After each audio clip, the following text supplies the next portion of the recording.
Galatia 4:4 hanggang 6. Dahil may mga nagtanong dito kung ano daw kalagayan ni Kristo nung hindi pa siya ipinanganak ni Maria. Ito ang tanong, ito ang sagot ng tanong nyo, kung anong kalagayan ni Kristo nung hindi pa siya ipinanganak ni Maria. Makinig ha. Ang kadalasan na doon, mga kaanib doon sa iglesia ng kaibigan natin eh. Ito sabi, datapwat nang dumating ang kapanahunan ay sinugo ng Diyos ang kanyang anak. Datapwat daw nang dumating ang kapanahunan, sinugo ng Diyos ang kanyang anak.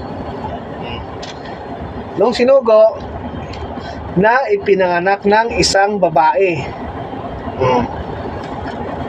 Ipinanganak ng isang babae nung sinugo ang kanyang anak nung dumating ang kapanahunan, na ipinanganak sa ilalim ng kautusan upang matubos niya na nga sa ilalim ng kautusan upang matanggap natin ang pagkukupkup sa mga anak.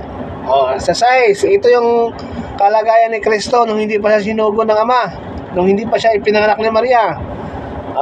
Sapagkat kayo'y mga anak, ay sinugo ng Diyos ang espiritu ng kanyang anak. Yan yung kalagayan ni Kristo nung hindi pa siya sinugo ng Ama, nung hindi pa dumating ang kapanahunan, at nung hindi pa siya ipinanganak ni Maria. Ang kalagayan ni Kristo ay sinugo ng Diyos ang espiritu ng kanyang anak sa ating mga puso na sumisigaw, Aba, Ama. may tao bang sa likas na kalagayan ay espiritong sinugo ng Ama? Mapasigaw ka na lang talaga, Aba, Ama. Ano na yung paniniwala ninyo?